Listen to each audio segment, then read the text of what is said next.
On Saturday, March 20th, citizens gathered outside the United States Capitol to protest the impending health care bill.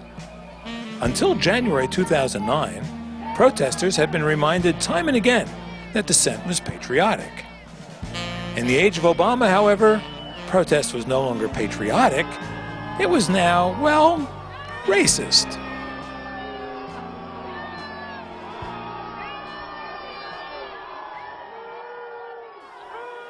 To prove it, a group of black Democrats chose to avoid the tunnel and walk right through the protesters to the Capitol.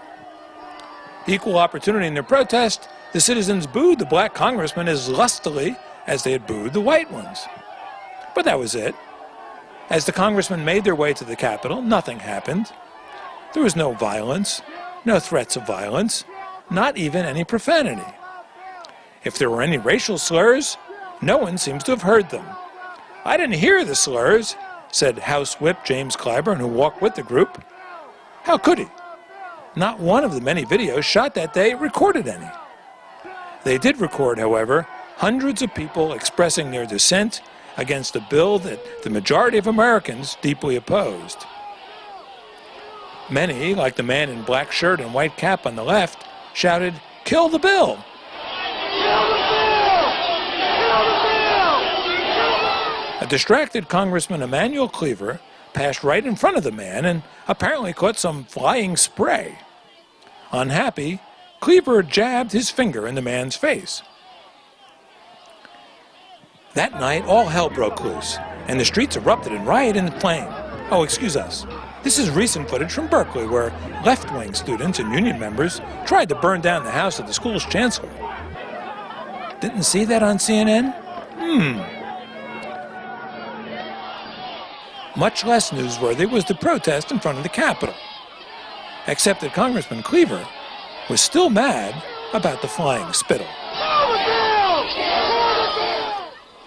So he brought a policeman out to find the alleged spitter.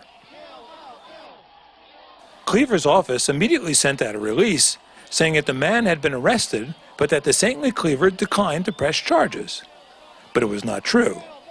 Said the Capitol Police, there were no elements of a crime, and the individual was not able to be positively identified. The video supports the police.